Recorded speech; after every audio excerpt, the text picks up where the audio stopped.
suis Gaël Châtelain-Berry, bienvenue dans mon podcast Happy Work, édition express, l'édition qui en moins de 5 minutes va vous donner des astuces pour mieux vivre votre vie professionnelle au quotidien. Aujourd'hui, je vais vous parler de verre à moitié vide ou à moitié plein. Étant français, il paraîtrait que j'aurais tendance à ne voir que le verre à moitié vide. Bon, je vais être honnête avec vous, pendant des années, c'était assez vrai.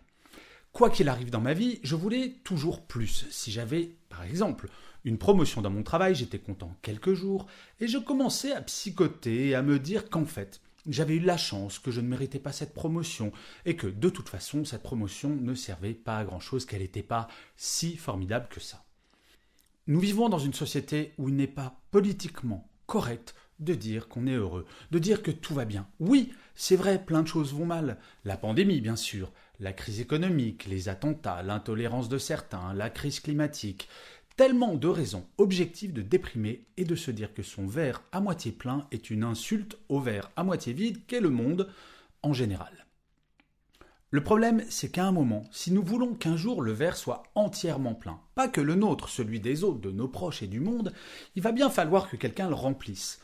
En fait, le problème est moins de voir le verre à moitié vide ou le verre à moitié plein. Le problème est qu'en ne se focalisant que sur l'une ou l'autre partie du verre, en ignorant l'autre partie, on ne fait rien pour remplir ce verre. En fait, votre verre n'est ni à moitié vide ni à moitié plein, il est les deux simultanément. Et vous devez vous servir de la satisfaction à regarder votre verre à moitié plein pour vous donner l'énergie de vous battre pour remplir la moitié vide. En fait, il y a une phrase que j'aime beaucoup. Elle dit que le bonheur n'est pas d'avoir tout ce que l'on désire, mais d'apprécier ce que l'on a. Apprécier ce que l'on a, c'est un bon point de départ pour faire face à tout ce qui pourrait vider votre verre. Et ces choses ne sont pas uniquement des choses matérielles. Moi, par exemple, écoutez, pour l'instant, je suis en bonne santé, j'ai une chouette famille, des enfants géniaux, un chouette appartement, une activité professionnelle qui me plaît, un bulldog français qui me fait rire, des gens qui lisent mes livres, des gens qui écoutent mes podcasts. Alors, oui, je pourrais déprimer en pensant au Covid, à la crise économique ou la crise climatique. Je pourrais déprimer parce que je n'ai plus d'idées pour mon prochain livre et qu'il va falloir que je me creuse la tête encore plus. Mais je préfère agir à mon niveau. Changer son regard sur les choses est simple et incroyablement efficace.